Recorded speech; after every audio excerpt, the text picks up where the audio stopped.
啥事儿？那是坦克吗？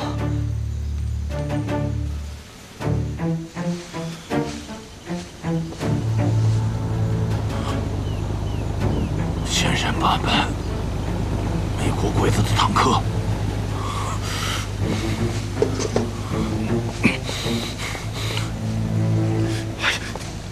快点！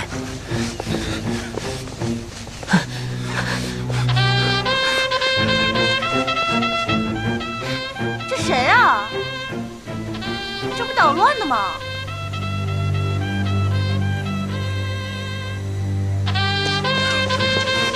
肯定是小鹿捣的蛋。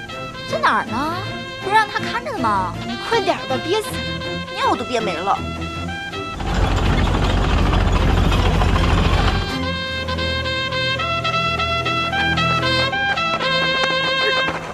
什么情况？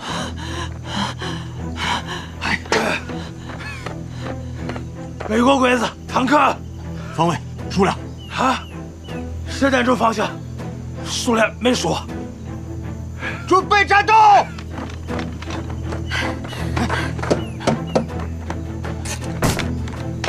分发装备，拿着。来，你真的看到坦克了？美国的。好多。来，来拿着。督战斗员站出来！是男人的都站出来！教导员，教导员，梅子他们还没回来。一人一支枪，多拿子弹，没有枪的拿手榴弹。啊！拿枪！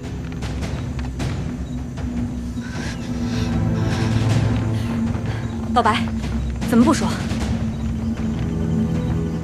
你跟车走，没有人压阵不行。原路返回，速度要快，我们顶不了多久。我不能走。少废话，罗立新，快！不，自己烧子弹。所有人听着，能动弹的跟我走，到前面拐弯那个地方，把敌人堵住。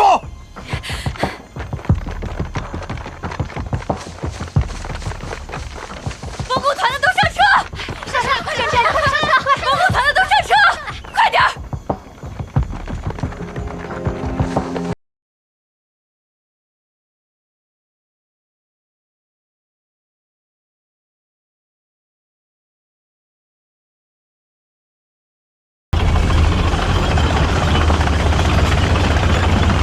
！1班、2班负责公路，是。其余的人警戒侧翼。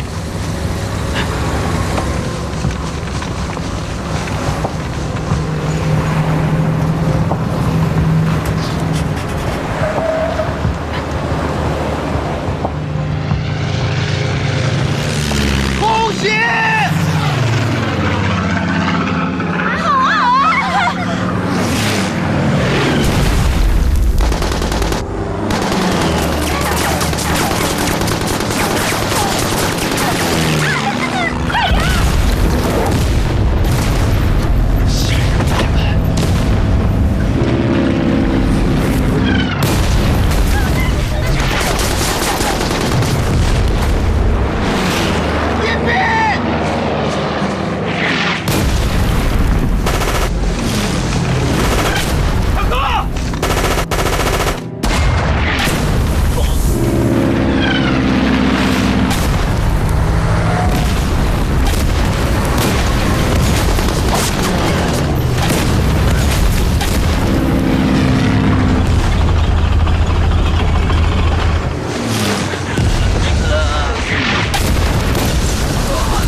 部队是个炉子，你这浑身上下100多斤，甭管什么废铜烂铁，扔进去滚一圈再出来，那就得是块钢。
离那挡着，什么都看不清楚，不知道谁打谁，现在连个动静都没了。应该是打完了，也不知道谁赢了，地形不明，看不见，听不着。我要是敌人的话，就躲在林子后头，把公路封锁得死死，谁过去谁死。迎风山这个位置卡得太要命了，硬冲太危险，我建议绕过去。咱们已经绕了1宿的路了，再绕的话，恐怕会被堵在口袋里。50米原地警戒，其他所有人等候命令。高进，离长河。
小心点啊！慢点。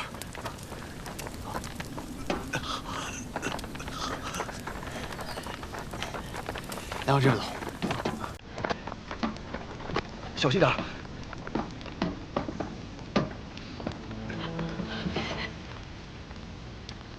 好，放下吧。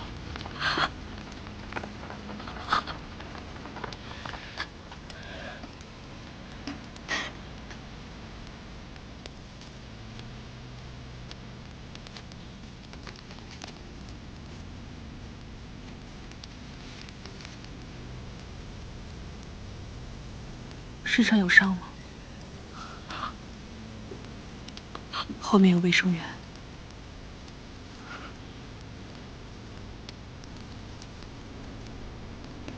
没大事，就破了点皮。这一宿过去就能结痂了，不会留疤。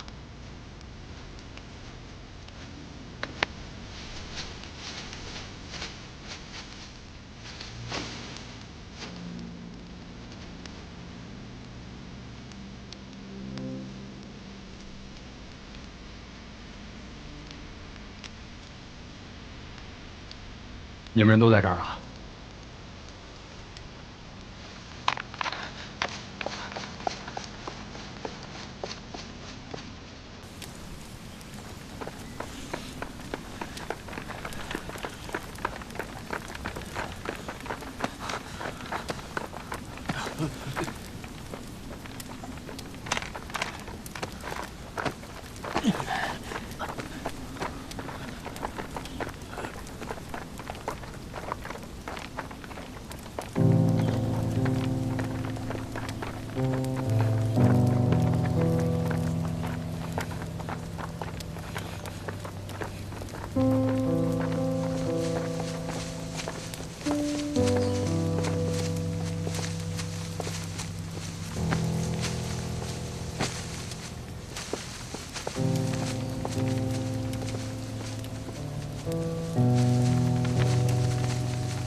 认识啊？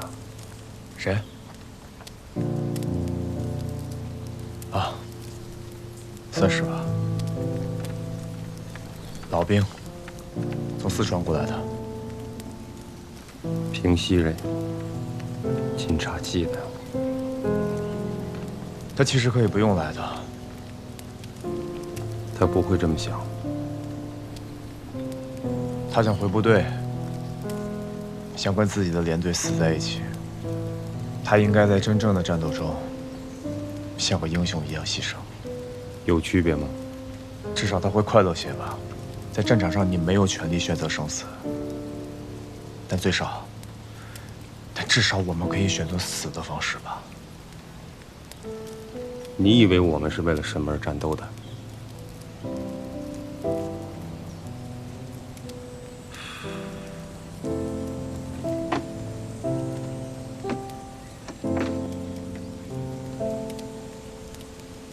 都长得跟花骨朵似的。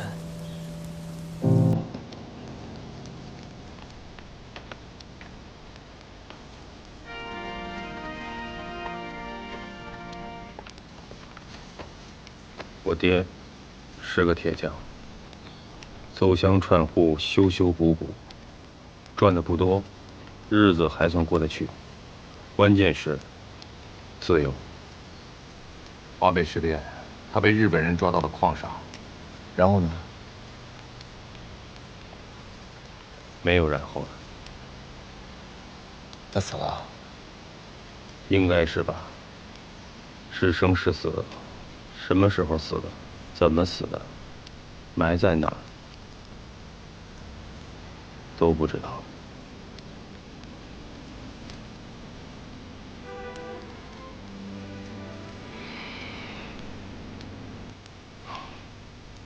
对不起。没关系。生在这样的时代，谁都没有自由，没有生的自由，也没有死的自由。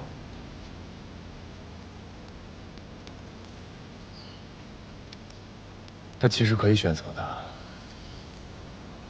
他已经选择了。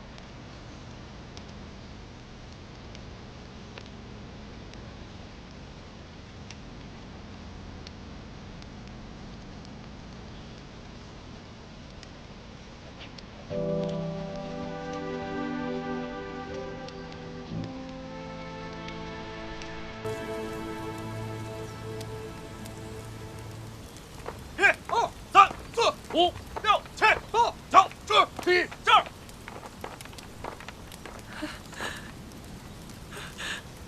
队长，我怎么办？身上有伤吗？能走吗？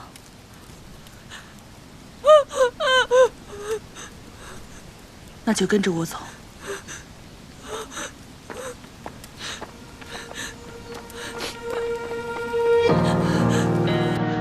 站，向看齐，敬礼。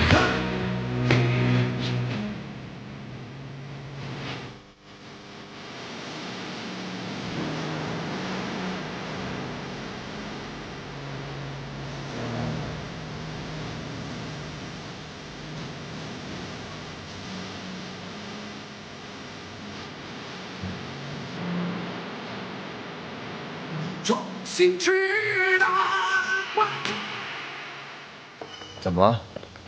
排长有点不对劲儿啊！从出发到现在，快2个点了，一句话没说过，口令也不下。带好队伍，注意隐蔽。是。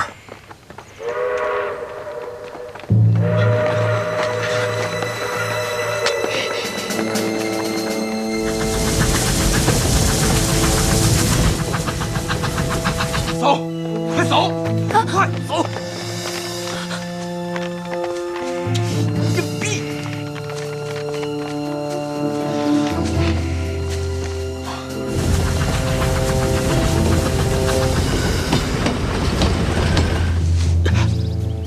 就跟着我，我走你就走，我停你就停，我蹲下你就蹲下。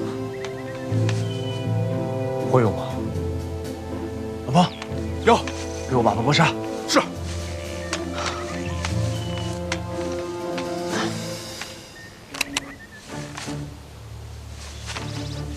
找好了，后半击就能射击。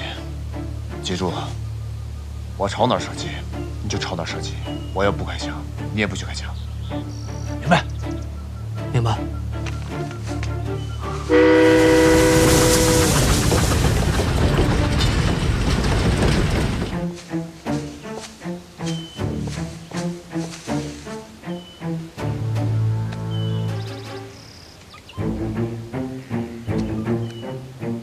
越怕鬼，越装鬼。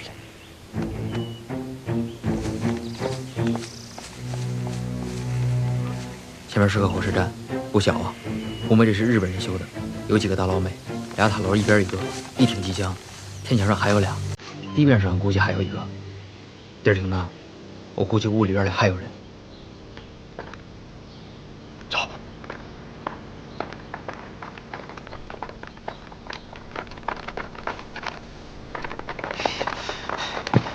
至少1个班，一天点3连举枪，他们应该刚刚占领这里不久，兵力应该不多。大不大？天快黑了。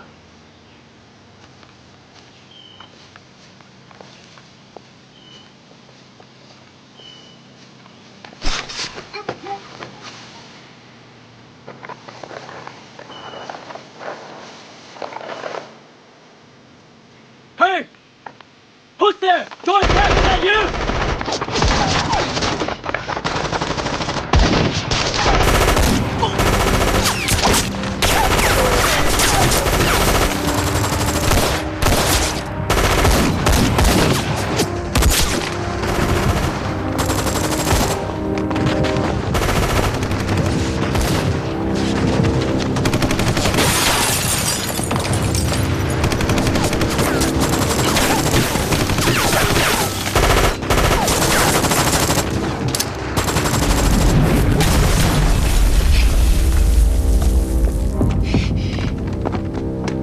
没事吧？没事。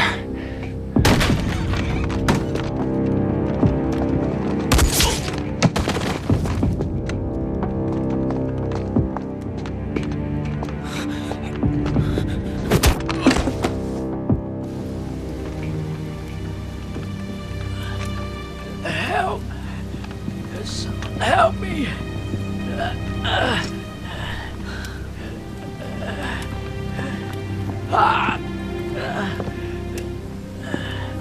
Help me!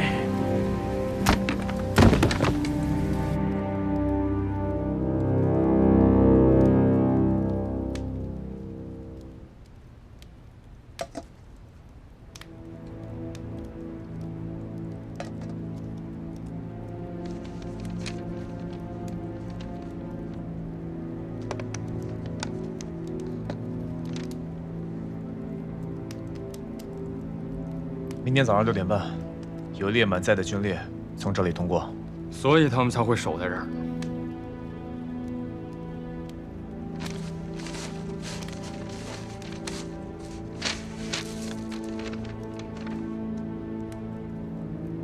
是24步兵师的特遣队，这列军列就是给他们送给养。特遣队是个啥编制？一个团还是一个营？他们将近有800人。加强营？他们的长官叫布莱尔，军衔是中校。虽然只有800人，但实际配备了12辆坦克、8辆装甲车、4门自行火炮，还有18辆卡车。文工团白天遇到的，应该是他们的一个小分队。他们的任务是啥？沿公路快速推进，占领汉江以南所有的主要道路，封锁汉江主要渡口，建立防御工事。这是要包饺子。这并不是美军的惯用战术，应该是针对咱们专门制定的新策略。咱是以营连为单位，向敌后纵深进行穿插迂回。老美喜欢维持战线平整。现在这个特遣队，应该是带轮子的运动战。就是这个概念，以装甲化、机械化的小股部队单点突进，在我们的后方进行大纵深的穿插和迂回，破坏我们的撤离行军序列，在交通要道建立起坚固的支撑点，破坏我们的作战秩序以及建制完整，迟滞我们的行动速度，为主力部队的战略展开和歼灭行动提供条件。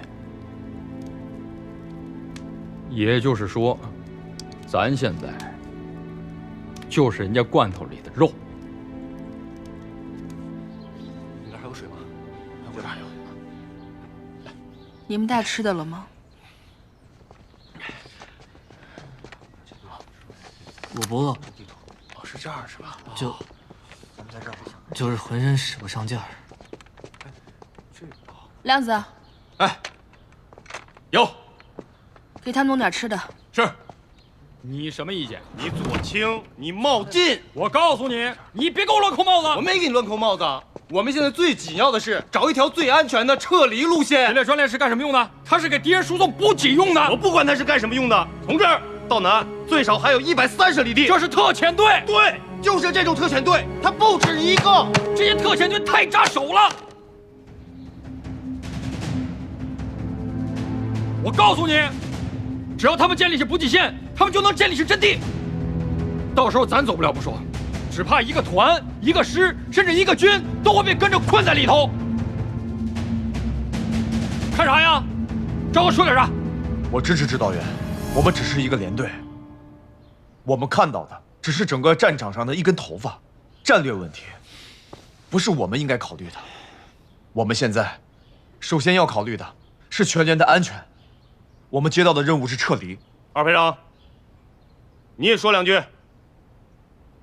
干。2票对2票，老规矩，党支部会议表决。李排长，一班长、3班长也在呢，连长和指导员叫开会，党支部会议。好。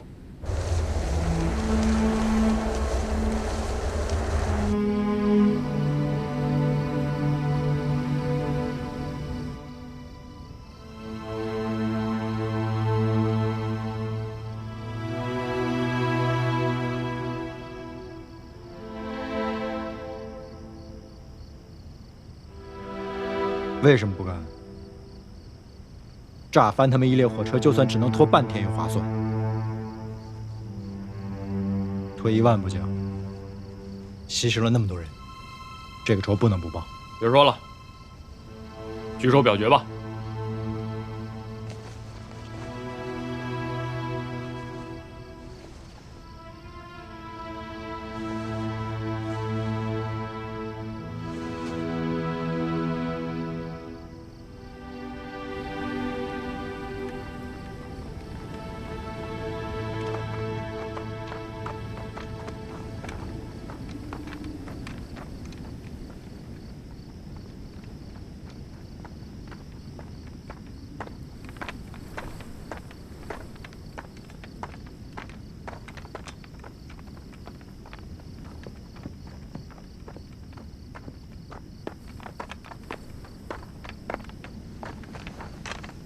通过了。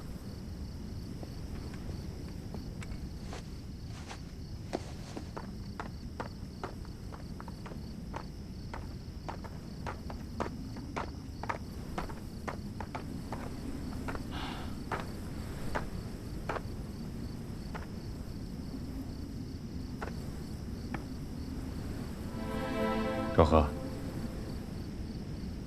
你的思想汇报啊，还得抓紧写。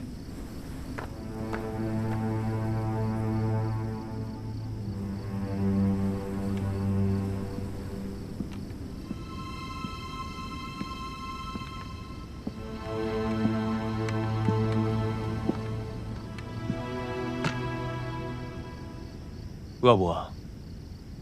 我现在不想说话。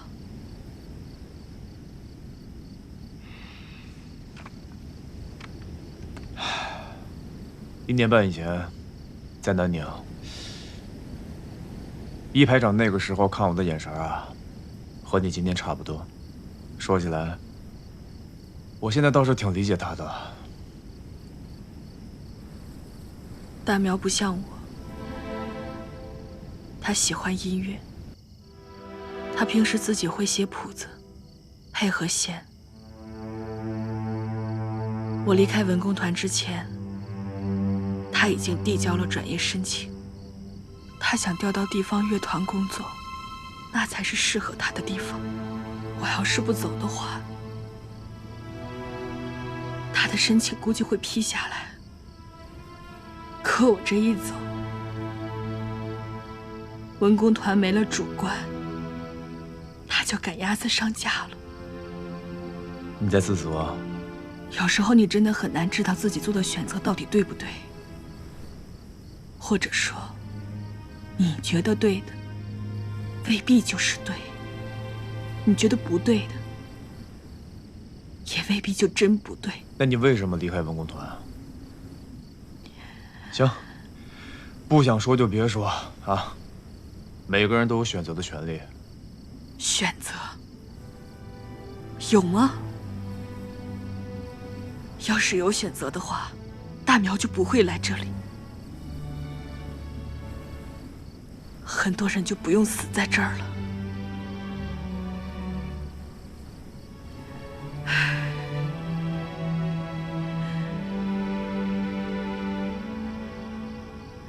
你知道吗？我今天一直在想，为什么死的不是我？你这么难为自己，什么都改变不了，蠢不蠢啊？蠢，当然蠢。要是不蠢的话，也不至于。算了，不说了，什么都改变不了。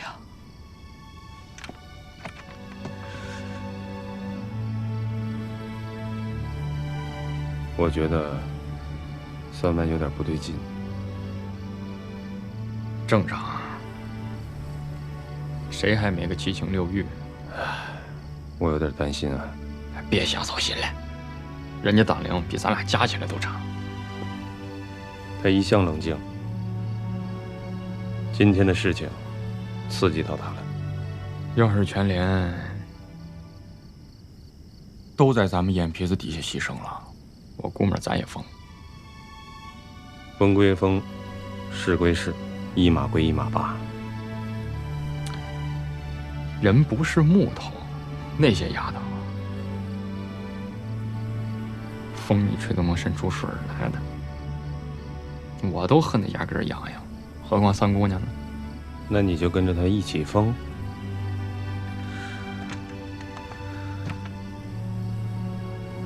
我没有疯，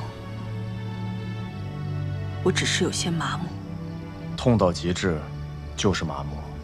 我知道你埋怨我没有支持你，其实我知道这么干不好，风险也很大。可我就是想干，我想把他们一个一个脑浆子都干出来。我憋了一肚子的火，不知道该向谁发。我想打人，我想骂人，我想杀人。情绪就是这样，该宣泄的时候就要宣泄，憋得久了，好人也会被憋出毛病。有时候啊，疯一疯，吼一吼，没什么坏处。我只是想疯一疯，不是真的疯了。在这个时候啊，不太适合做出决定。我做的是我自己的决定。换了以前，我一句话都不会多说。可现在不同了。从我决定回来的时候，我就知道，我的命和你们的命是拴在一起了。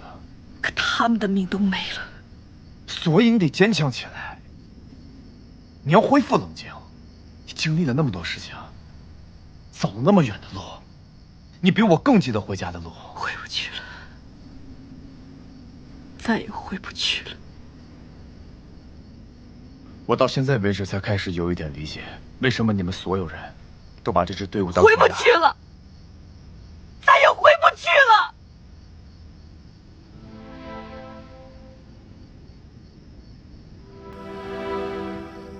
他们都回不去了。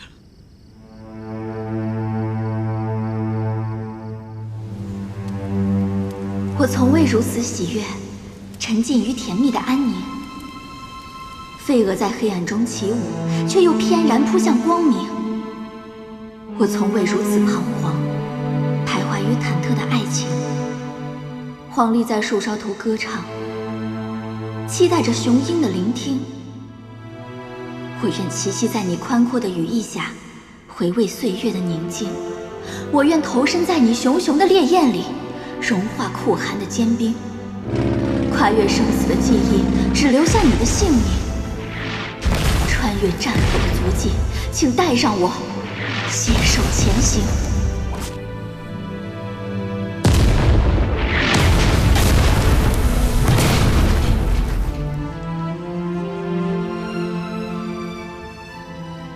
大苗说，文工团里很多人都知道他喜欢老白，小黄鹂不会隐藏，从来不会。老白他知道吗？这首诗是他写了用来表白的，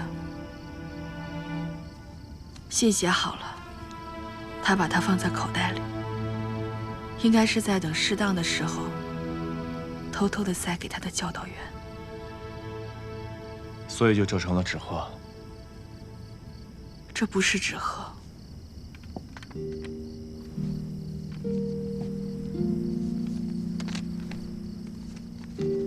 是鸿雁。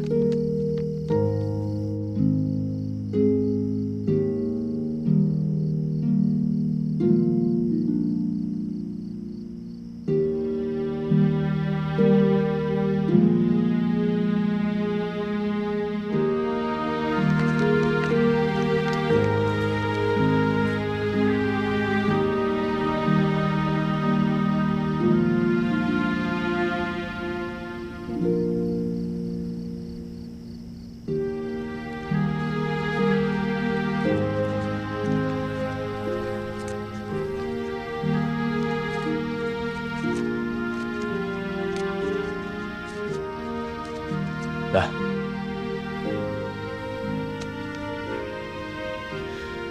亮子给你的，他也给你了。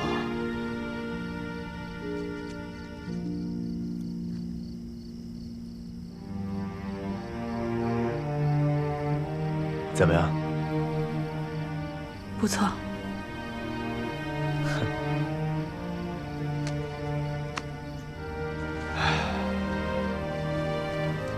你不尝尝吗？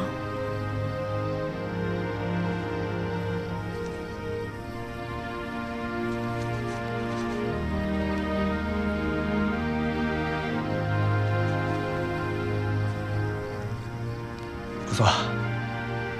嗯。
三姑娘，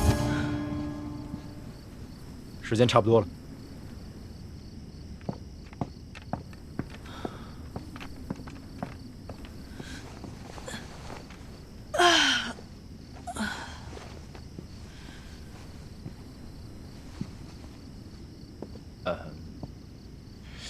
昨天太累了。很舒服。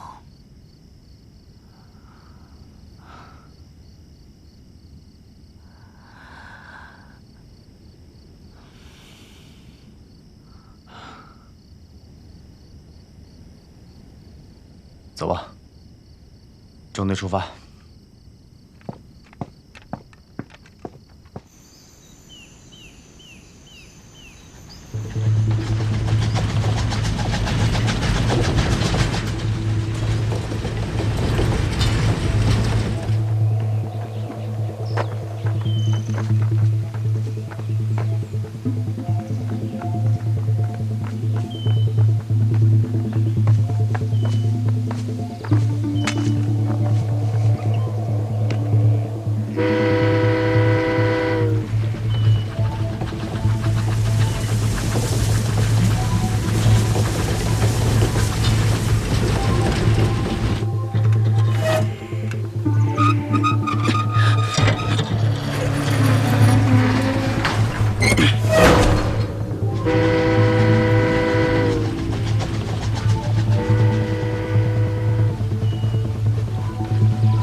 他们加岗了，公路上有宪兵，机枪点，安哨。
领地，让200军。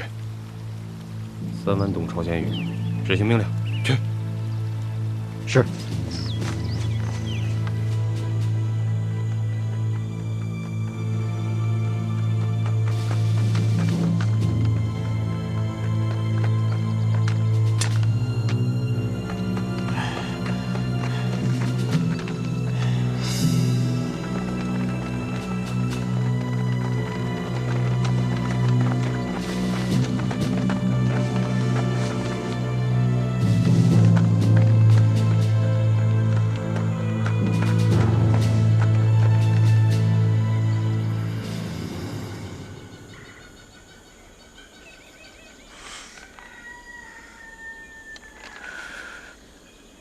解除警戒。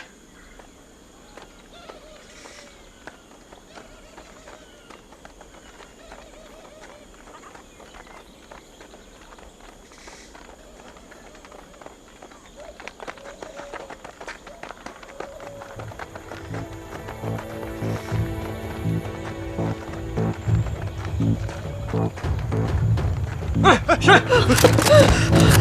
쏘지 마요. 쏘지 마요.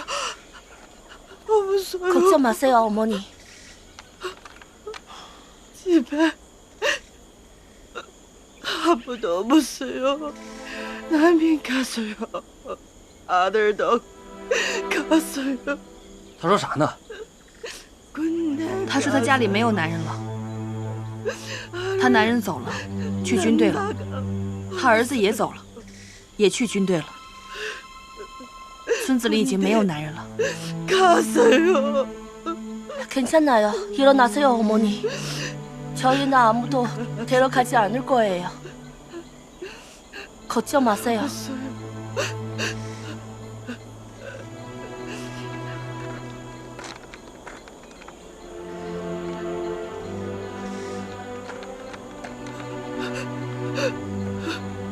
없어요.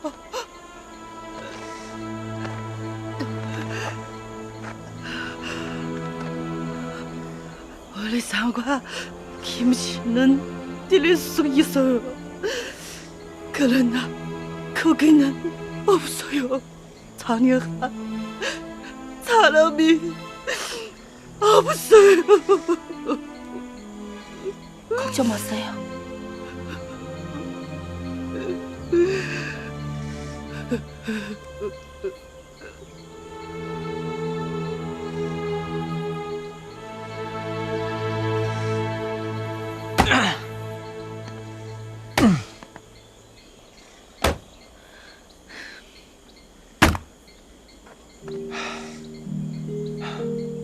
哎，这样太危险了，他们见过我们。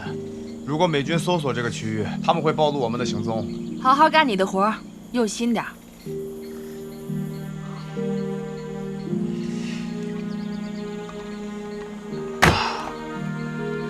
真笨！你用力的时候，胳膊要放松。劈柴劈柴是劈成块儿，不是砸成沫子。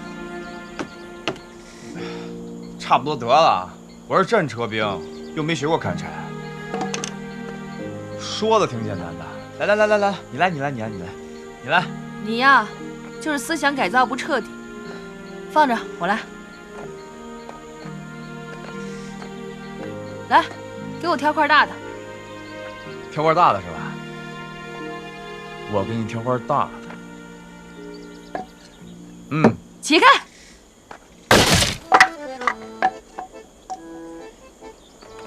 同志们，加把劲啊！哎，高处一共布置了4个暗哨，来小心点啊！算上木头一共5个。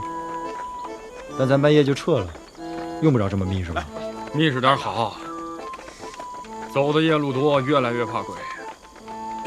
老美脑子活，打起仗来可比鬼子机灵多了，稍微有个空就能钻过来。人家火力又猛，枪一响，炮弹就能飞过来。咱也不差。 现在不像过江那会儿，大家都蒙着，打糊涂仗。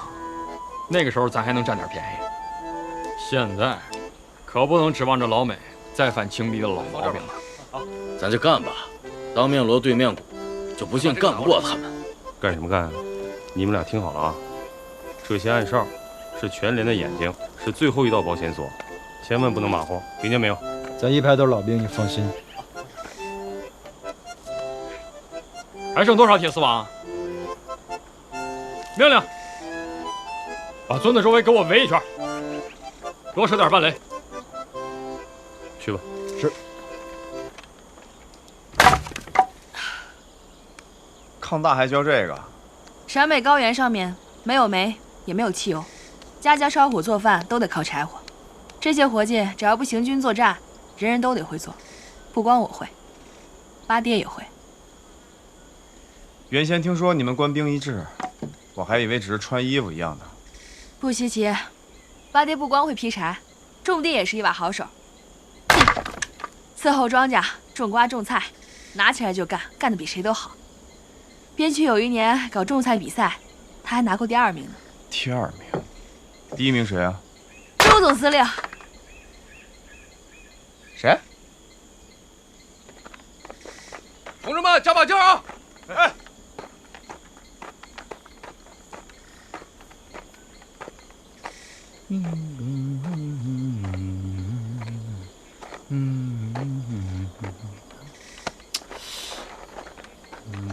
谁呀你？哎呦，咋的了？网子呢？扔了。你再给我说一遍。不是那玩意儿死了，不是铁峰，人老没用撤了，咱们扛着翻山越岭又不方便，我扔了。谁让你扔的？谁让你扔的？连长让扔的。出发的时候，连长说多清楚啊！人说轻装上阵，轻装上阵，粮食都只带几天的份儿。不是我带铁蒺藜干啥呀？咋的了？你急的呢？你咋不把那宝贝罐头给我轻装了呢？别老拿我罐头开玩笑。多大点事儿啊？是不是连长又要了？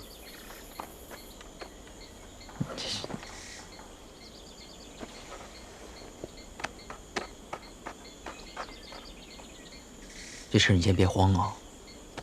不是，咱们排不是没带吗？人3排带了，啊。滚！还。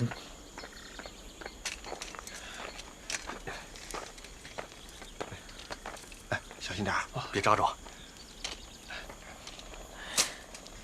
死沉死沉的。排长，这一排长纯粹欺负人啊！他凭什么给咱下命令？他也是排长，你也是排长。他一句话，咱们就颠颠的，上赶着又出东西又出力，连个客气话都没有。你瞅臭鲶鱼那个臭德行！要不是他们一般把东西扔了，哪有今天这出？弄得他反倒像是立了头等功似的。东西都搬来了？没呢，还有一批。全都搬过来，外部是2道，中间挖条沟。就带几个钟点，至于吗？咱们费了那么大劲把他们拉过来，让一班自己去扛。眼见天就要黑了，咱们现在不是安全地带，多一道防线就多一道保险，快点。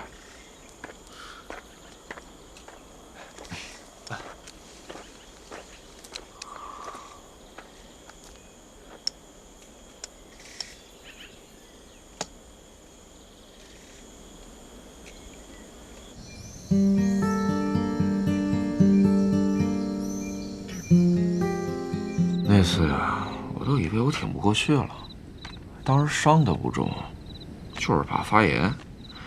后来啊，我们排长看了看我，让瞎子给我找药，找一种叫磺胺的，就是一种消炎药。你们排长原先是我们队长？不是，哎呀，我记岔的了。我们那排长不是现在的排长，我们那排长啊，这当时受伤了，所以3文姐才当了我们的排长。是3排长？对，就是现在的3排长。哎，别说啊，你俩还挺像的。他是那边的人，你俩都会说洋文，都那么洋气。当汉奸的人才会说洋文。我不准你那么说我们排长。我们排长才不是汉奸呢，我们排长是战斗英雄，他干倒过3辆坦克呢，怎么就成汉奸了？又没人逼你说。我，不是，这。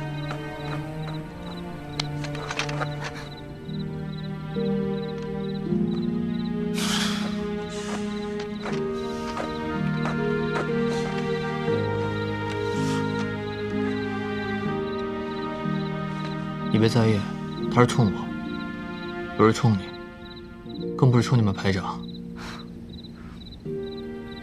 当时我们晚上睡不着，我们又是一群胆大包天的孩子，大晚上趁着老师们都睡了，就翻墙头爬出去，沿着山路疯跑，一直跑到杨家岭上头去玩。陕北没有电灯，一到晚上到处都是黑漆漆的，只有杨家岭上彻夜亮着灯。没人管你们？有啊，保育院的老师们对我们都很好，只不过晚上累了，睡得迟，我们就跑出去了。我年纪最大，兰兰比我小1岁。哼，这2个小姑娘。兰兰可不是小姑娘，她是男孩子。你别打岔，我没说完呢。你说。我们夜里跑出去，跑到杨家岭上去疯跑、捉迷藏，烤白天藏起来的苞米，那可是杨家岭。警卫团的暗哨其实早就发现我们了，但不是敌情，就没有管。后来是中央管理处的人接到电话，才把我们抓回去。挨训了？才没有。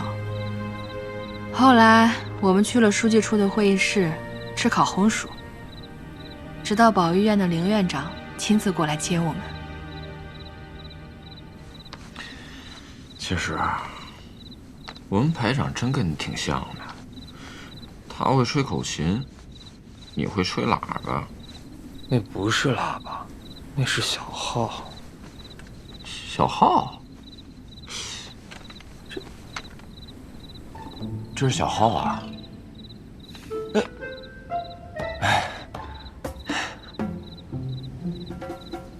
这吹起来比喇叭好听多了吧？你看啊，这个是号嘴儿，这个是号管，这个是调音器，这个小号呢，它有很多种音调。像我现在吹的这个是降 B， 如果我要跟钢琴一起合作的话，那我就要升2个大调。回去以后你能教我吗？可以啊，但是小号吧，它学起来没那么容易。你首先得练气，然后呢，我教你认谱子。回头呀，我再教你几句英语单词。啊，行。我们还能回去吗？回得去，当然回得去了。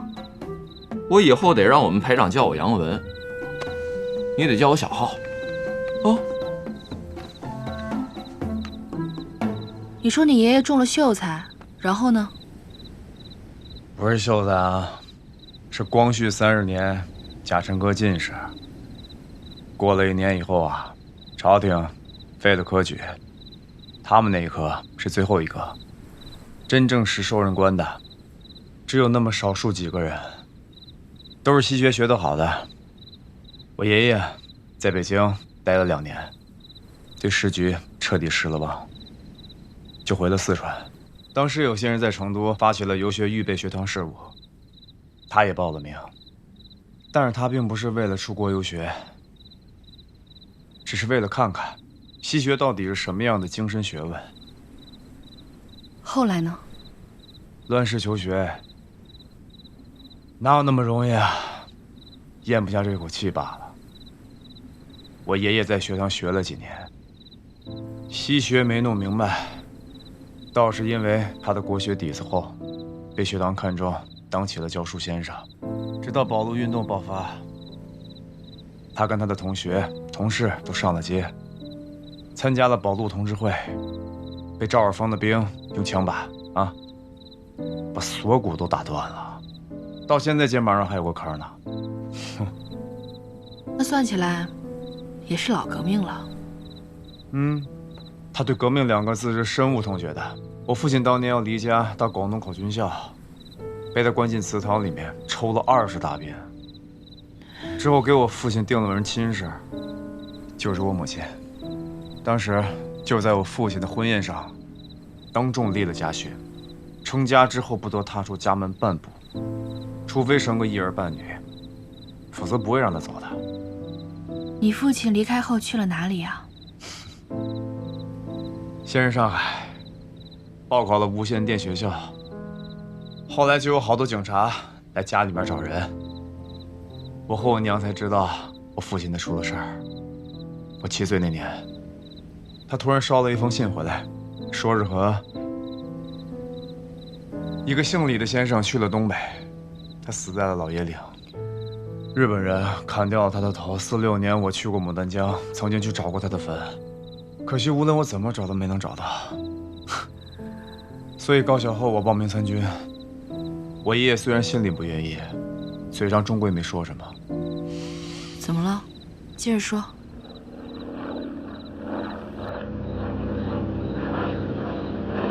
这什么呀？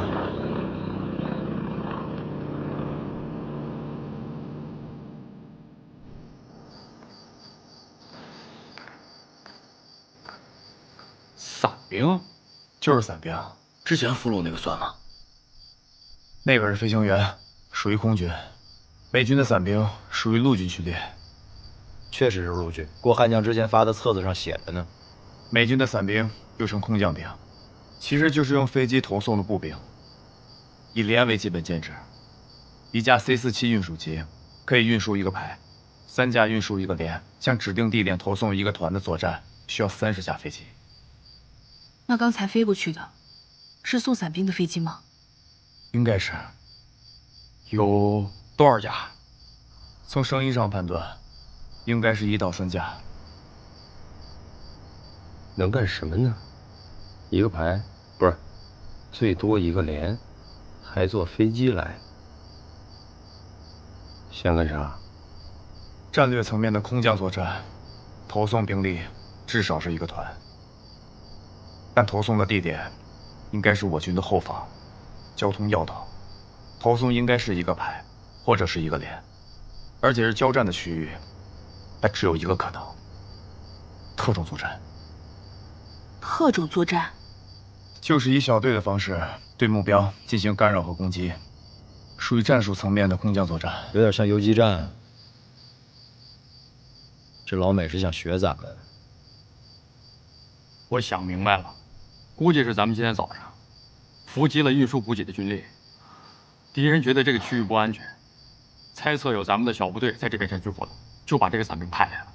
小宝，集合1排，搜山。是，全体集合。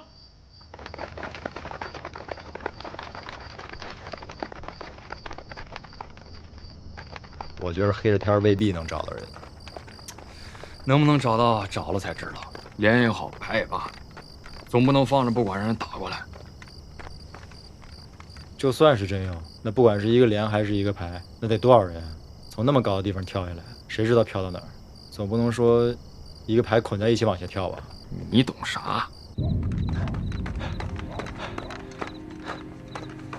醒醒，排长，嘘，快点，把大家叫醒。出啥事儿啊？快！起来，集合了，起来！醒，起来，集合，快！集合！起来了，快醒，快起来！集合！哎，班长，又出啥事啊？废什么话？排长命令，2排集合，快！集合了，快！排长，快从村子后面撤出。是。不要走门，走这边。走。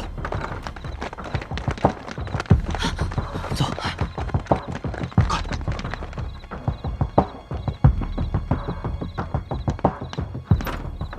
以战斗小组为单位，迅速撤离村子。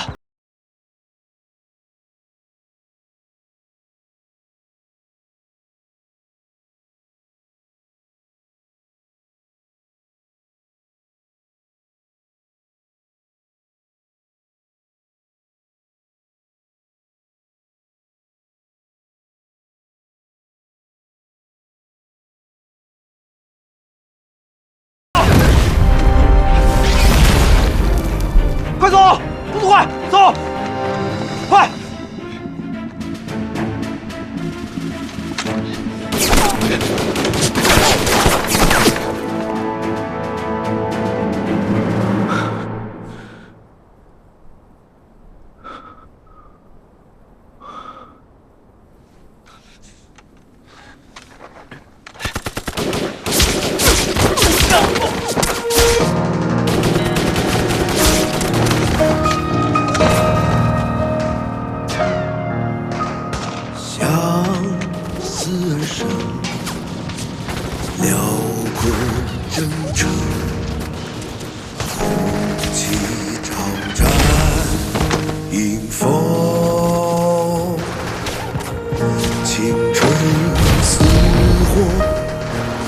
热血歌声，纵横沙场的旋律，那是凯旋的冲锋。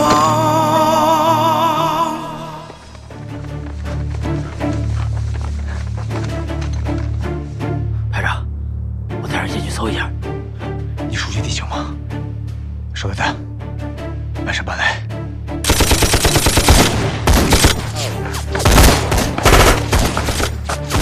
大桶！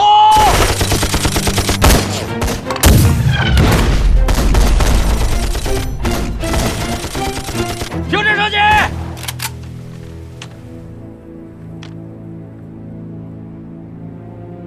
！200米达警戒，清点伤亡人数。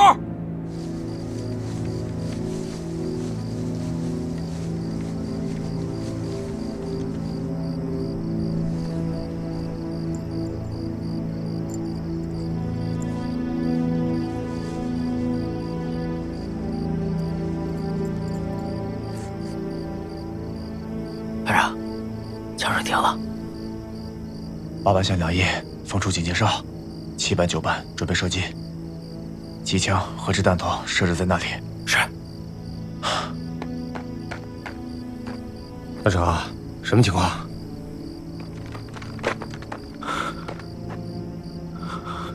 排长，皮特尔，报告伤亡，1班4个，3死1伤，2班7个。 4死3伤，3班4个，2死2伤。大坤子，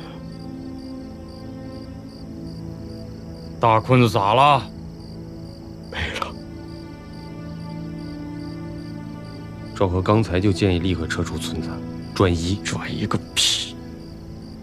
大成，听我的，咱们从这儿撤出去。5分钟不到，连个人毛都没看着。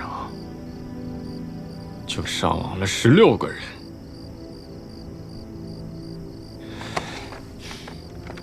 200、3排部署阵地，1排能动换的跟我走，老子都要见识见识，这个伞兵到底是长了3只眼睛还是6只手？走！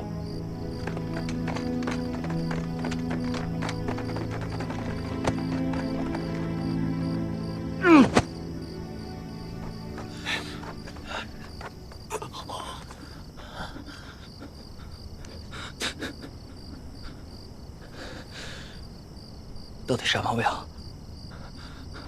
中了没有？命还真大。啥意思？擦破9块皮，连轻伤都算不上。这不是你的血。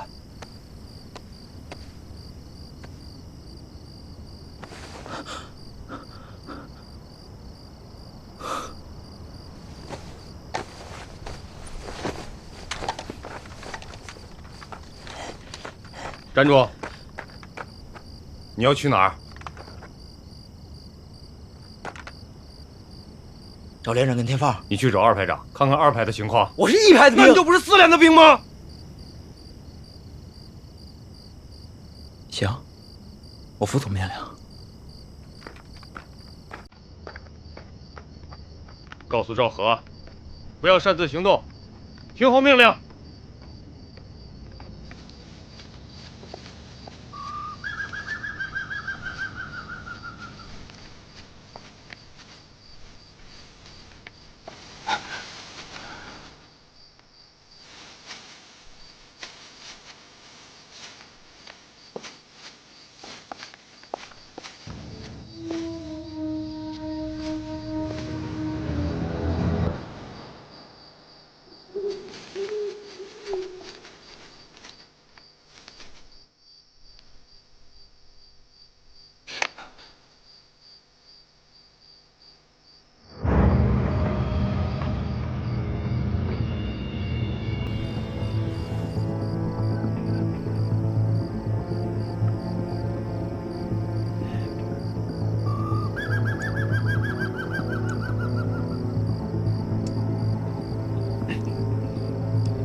发现啥，都留点神，别轻易举动。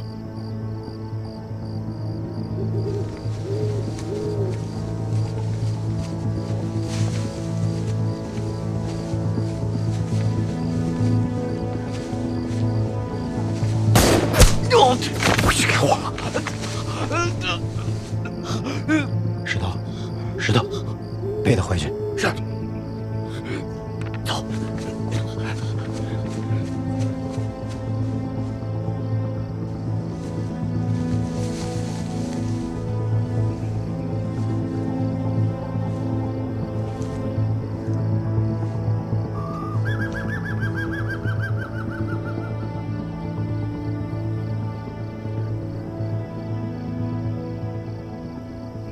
这伙子老美有点邪乎，大家一定要倍加小心。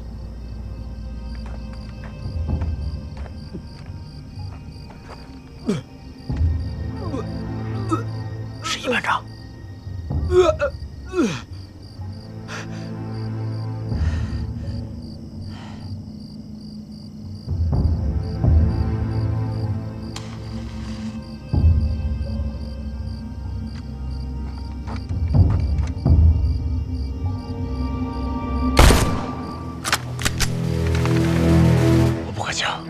谁都不许开枪。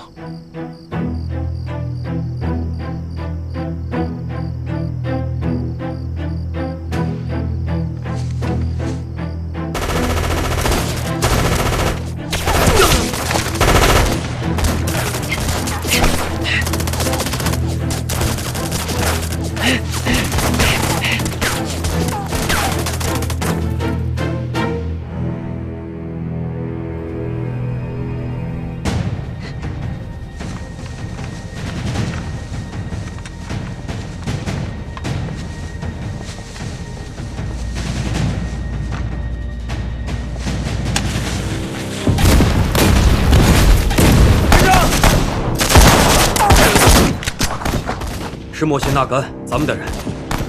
3排交上火了。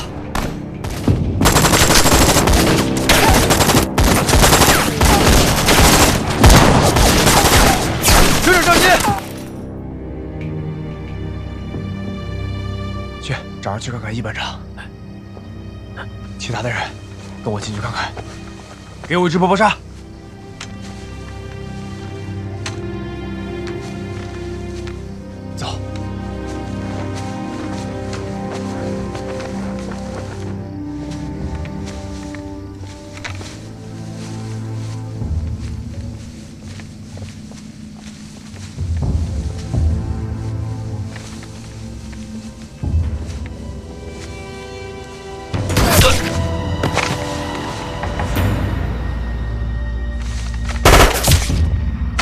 鞍山海城，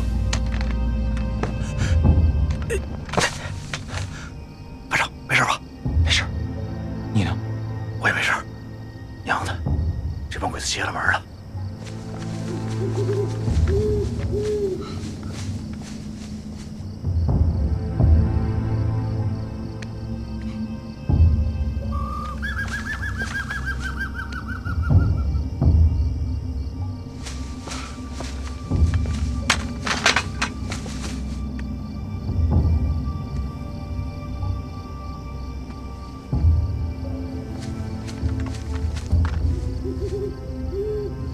看出啥来了？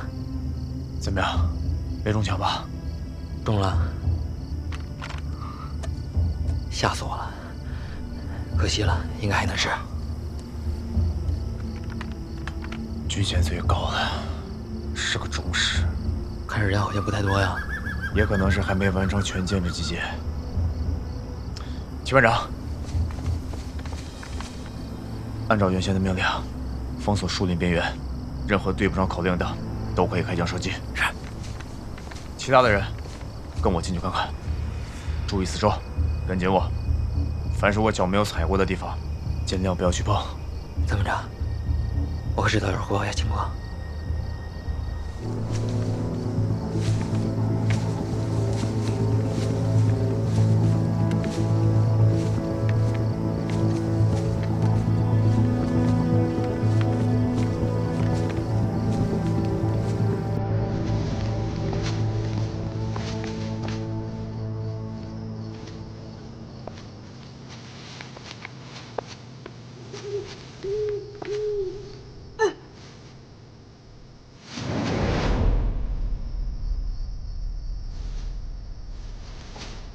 栓子，活着吭一声。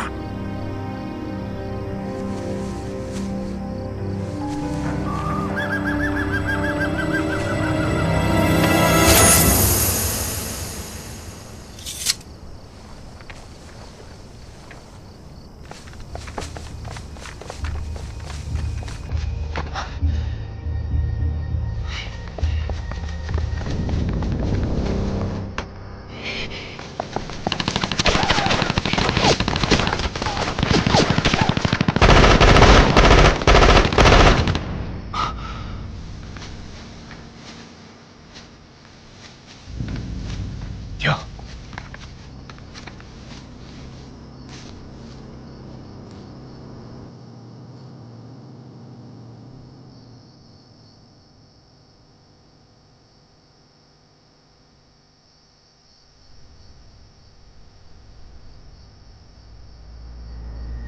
他受伤了。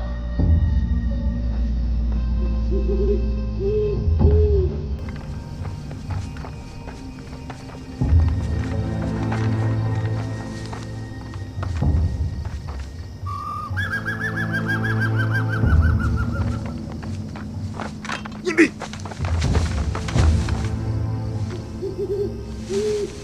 口令！安山，海城。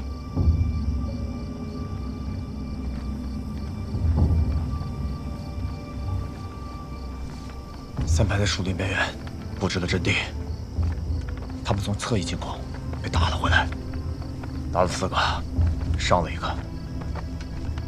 他们往哪边撤了？他们有迫击炮，按照正常来说，不应该背着弹药箱到处乱跑，埋藏弹药的地方不应该超过300米。卫生员，处理伤口。好，坚持住。来个人帮忙。姚润莲，哟，清理伤口。好，陆立新，过来。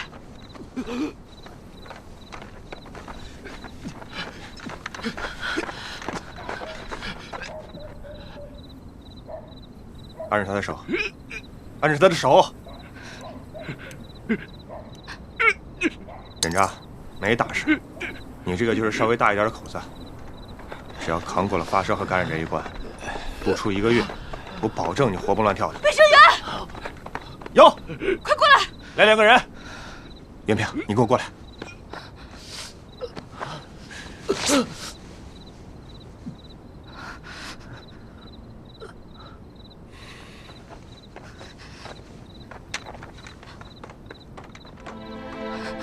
陪他说说话吧，让他睡得舒服点。失血过多，血压太低了，现在没处给他输血去。